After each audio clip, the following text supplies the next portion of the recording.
ایک بار حضرت علی مسجد النبوی میں پہنچے تو انہوں نے دیکھا کہ ہمارے نبی وہاں بیٹھے زاروں قطار رو رہے ہیں۔ حضرت علی دوڑ کر سیدہ پاک کے پاس پہنچے اور عرض کی، اے فاطمہ، وہاں تمہارے بابا مسجد میں بیٹھے زاروں قطار رو رہے ہیں۔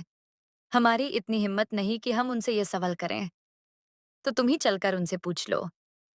بی بی فاطمہ نے مسجد میں جا کر سوال کیا، بابا جان، آپ کا یہ کیا عالم ہے؟ حضور نے سجدے سے سر اٹھایا اور فرمایا، بیٹی، تم بھی ہاتھ اٹھاؤ اور ہماری امت کی بیٹیوں کے لیے دعا کرو۔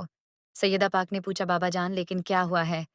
حضور نے ارشاد فرمایا، معراج میں مجھے اللہ نے جہنم دکھائی تو میں نے دیکھا کہ عورتوں کا ایک بہت بڑا قافلہ جہنم میں ہے۔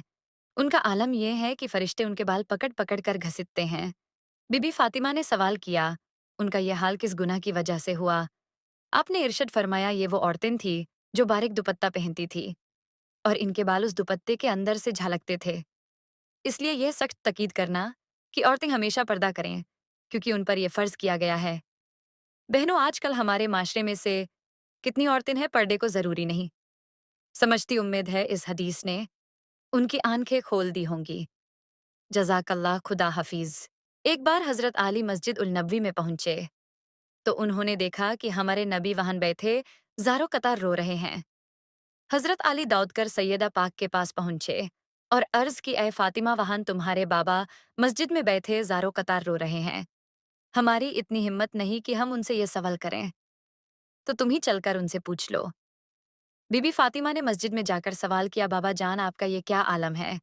حضور نے سجدے سے سر اٹھایا اور فرمایا، بیٹی، تم بھی ہاتھ اٹھاؤ اور ہماری امت کی بیٹیوں کے لیے دعا کرو۔ سیدہ پاک نے پوچھا، بابا جان، لیکن کیا ہوا ہے؟ حضور نے ارشاد فرمایا، معراج میں مجھے اللہ نے جہنم دکھائی تو میں نے دیکھا کہ عورتوں کا ایک بہت بڑا قافلہ جہنم میں ہے۔ ان کا عالم یہ ہے کہ فرشتے ان کے بال پکڑ پکڑ کر گھسیٹتے ہیں۔ بی بی فاطمہ نے سوال کیا، ان کا یہ حال کس گناہ کی وجہ سے ہوا؟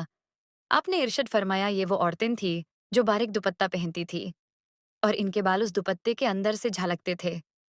اس لیے یہ سخت تاکید کرنا کہ عورتیں ہمیشہ پردہ کریں، کیونکہ ان پر یہ فرض کیا گیا ہے۔ بہنوں، آج کل ہمارے معاشرے میں سے کتنی عورتیں ہیں پردے کو ضروری نہیں سمجھتی؟ امید ہے اس حدیث نے ان کی آنکھیں کھول دی ہوں گی۔ جزاک اللہ، خدا حافظ۔